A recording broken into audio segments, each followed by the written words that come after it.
Tonight on Gravitas, we begin with a very important question. How will Russia retaliate after Ukraine's massive drone assault on Moscow? This attack was not just another strike in the three-year-long war. It was a direct hit on the Russian capital, Moscow. With Russia holding the upper hand on the battlefield, the big question is, how will it respond to the Ukrainian attack? In the past, Russia has unleashed devastating attacks after every Ukrainian attack on its soil. When Ukraine, for the first time, fired US-provided ATACMS, Russian forces fired a Oreshnik hypersonic missile. Earlier today, Moscow woke up to explosions, chaos and casualties. Ukraine unleashed what it called the largest drone assault on Moscow to date, leaving at least 3 people dead and causing widespread damage. The skies over Russia's capital, Moscow, were filled with hundreds of drones, forcing the city's airports to shut down. Moscow's governor confirmed multiple injuries and casualties, adding that the assault struck residential buildings and disrupted civilian life in Moscow.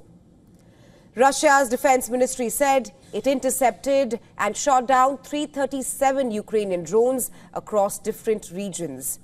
91 were taken out over Moscow, while another 126 were destroyed over the Kursk region. The Kremlin has now slammed Ukraine, calling this a direct attack on civilian infrastructure. Russian officials are accusing Kiev of targeting residential areas, a charge that could perhaps justify even harsher retaliation from Russia. The question is not if Russia will strike back, it is when, where and how severe that response by Russia will be. While Russia continues its aerial assault on Ukraine, a ballistic missile and 126 drones hit multiple Ukrainian targets, setting fire to a fuel storage facility and also injuring civilians. Meanwhile, in Odessa, the strikes ignited a warehouse, a residential building and a storage facility for children's toys.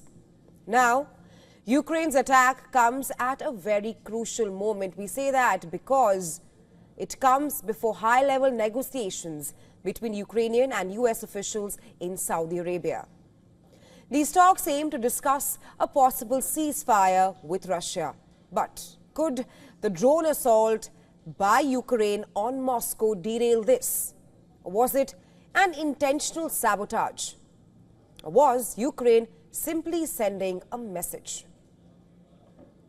The largest drone attack in history was carried out on Moscow and the Moscow region. The drone raid, all night and into the morning, including strikes on the Dyagilevo airfield and beyond, is an additional signal to Putin that the ceasefire from the air is something he should be interested in. While Ukraine might be posturing, the reality on ground is very different. Since the meeting between US President Donald Trump and Ukrainian President Volodymyr Zelensky, the US has frozen aid to Kiev, intelligence sharing has also been stopped, satellite access has been revoked. And now, as the talks commence, the US has made it clear Ukraine will have to accept territorial losses as a part of any peace deal between Russia and Ukraine. US Secretary of State Marco Rubio stated that Kiev must consider giving up land seized by Russia since 2014 if it wants an end to the war. Meanwhile, the first round of high-stakes negotiations between the US and Ukraine finished in Jeddah just over an hour ago, with Trump's national security advisor saying, and I'm quoting here, "We will get there." Ukrainian President's Chief of Staff Andriy Yermak, who is also part of the Ukrainian delegation visiting Jeddah, wrote on X that the meeting started very constructively. Kremlin, meanwhile, has declined to comment on Russia's stance on the proposed partial ceasefire. So the question being, what happens next? Will Moscow launch a large-scale counterattack on Kiev? Will Russia strike deeper into Ukrainian land? Or will this escalation push the war into an even deadlier phase, negating the ongoing ceasefire talks.